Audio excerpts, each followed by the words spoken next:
Question: what job most closely resembles the job of Elliot from Mr. Robot?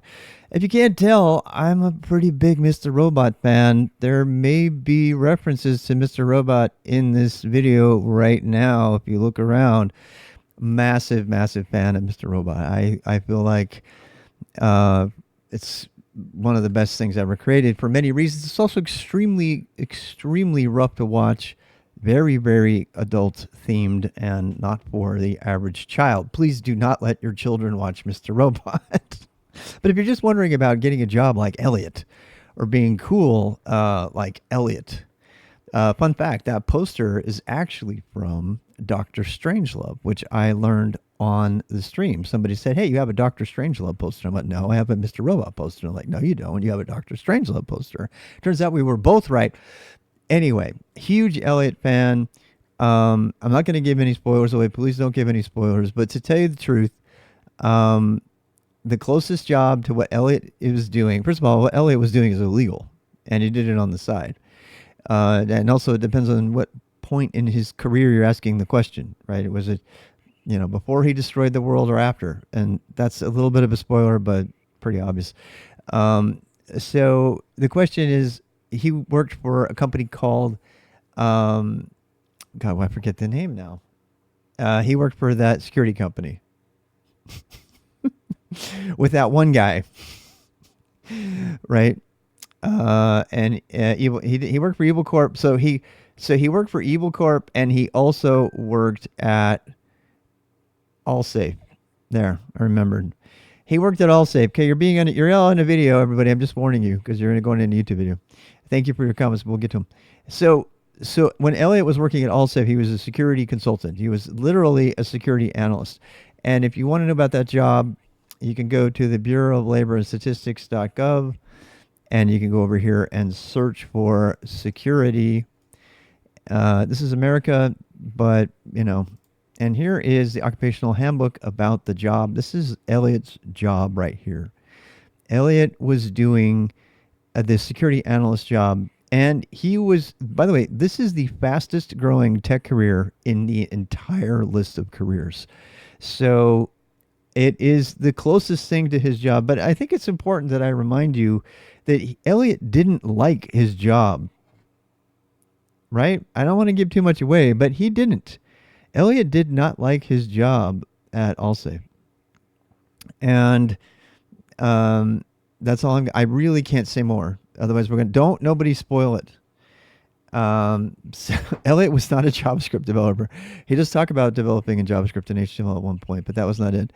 But it's important that you talk. There's another career path that Elliot was following on the side, and that job is called a pen tester or a red team security person. If you search for hacker jobs, you won't find them. But if you were going to search for jobs, if you need to search terms to find jobs that are like Elliot, is Elliot a Rust fan? He actually probably would have been. So if you look for jobs that match what Elliot did, at least at either on the side as a hacker, or, well, he worked for F Society, which technically he worked for them, right? And where you're looking for his Allsafe, happy job, then you're looking for security analyst, you're looking for pen tester, you're looking for red team, you're looking for blue team, you're looking for a computer security forensics, you're looking for computer engineer. It just depends on, the thing about Elliot is he's fictional, right? But he was good at everything. So, he hacked that one system with the Raspberry Pi, which we won't talk about, right? He took a Raspberry Pi and he hacked a physical system using the Raspberry Pi. He was also, a network analyst. In fact, Elliot thwarts one of the attacks from a hacker that is, using the network congestion and stuff like that to do sort of denial of service. So network engineer, and, this gets into another thing that I kind of concluded in another video related to the beginner boost.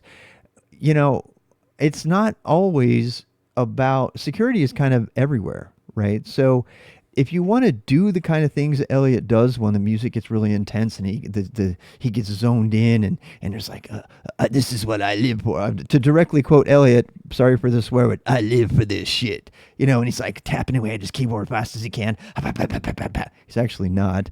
He's like finger typing in nano sometimes. There is a million there are a million little tiny nods in Mr. Robot to the actual programmers out there, including one very glaring one, which I may have posted to a Reddit about this one, where he's coding in Python and he deliberately codes in something that's only in Python 2 and something that's only in Python 3, and the lines are one right after the other one. And the only people who would notice that are people who freeze framed on the code and who actually know how to code in Python. And they would look at that and they would go, oh, okay. So the writers who actually know what they're doing most of the time, they actually put that in there as kind of a wink wink to the other coders out there, like yourself. So yeah. And Elliot codes in Perl. He codes in Python. He tends to prefer Ruby for his code, which is fine. Metasploit and stuff, most of that's Ruby. He codes in C, obviously. You do see assembly on occasion on the screen, but if we were going to, what I really wanted to see is I wanted to see what Darlene coded in. Darlene is the malware chick, and she would have been really fun to see what she coded. Almost all of the code, though, is either Python or Ruby. And so if you want to learn a language, if you want to be like Elliot, those would be the things to go there. What are the differences between red and blue team? Red or defense. Blue is defense, red is attack.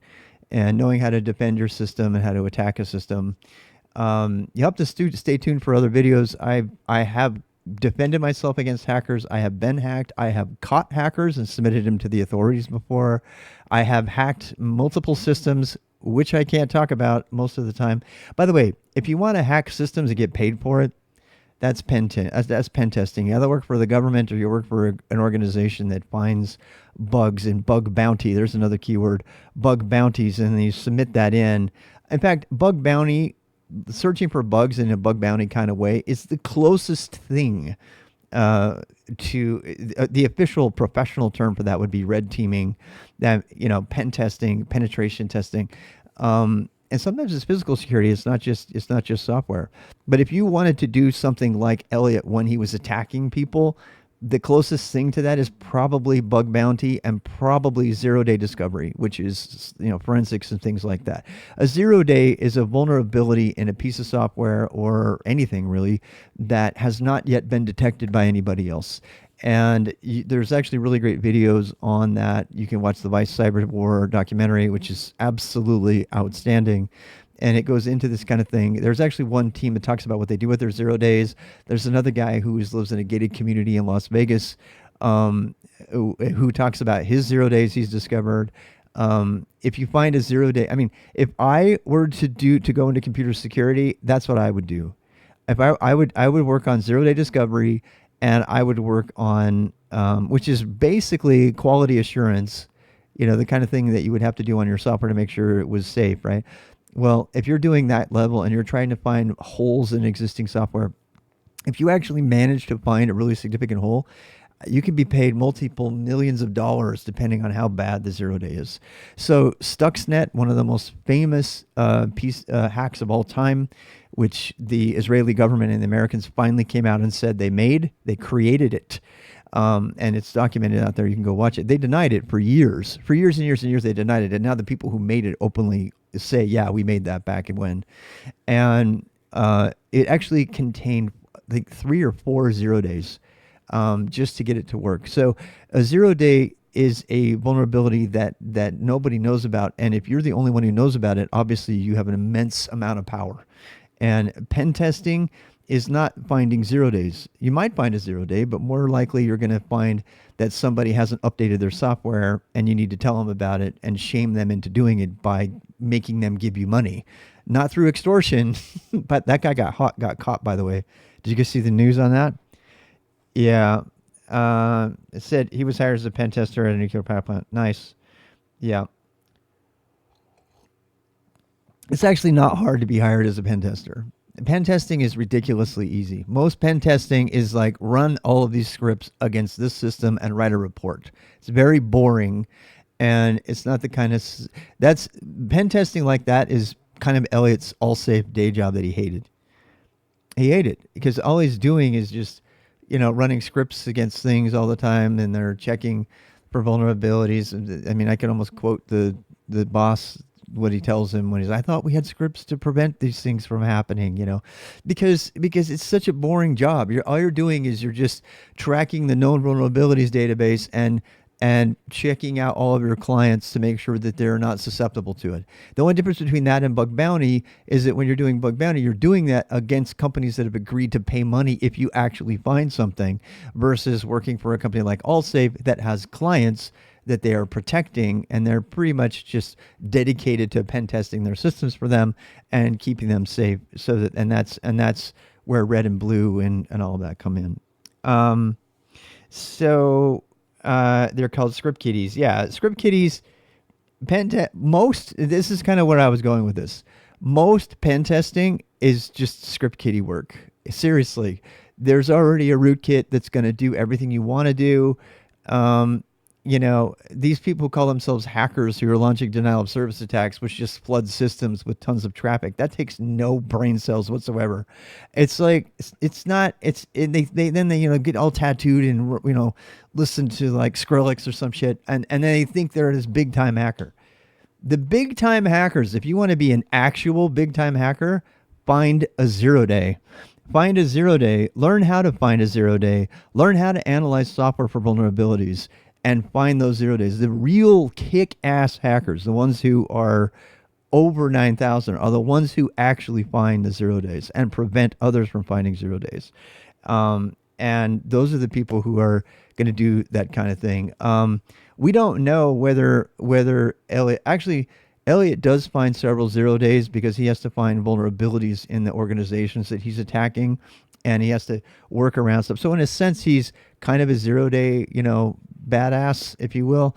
But most of this, in fact, he yells at Darlene for making software that almost gets him detected because malware, because she just grabs it from bulletin board and puts it in, because it's just we script kiddie, and that's where the term script kiddie comes from.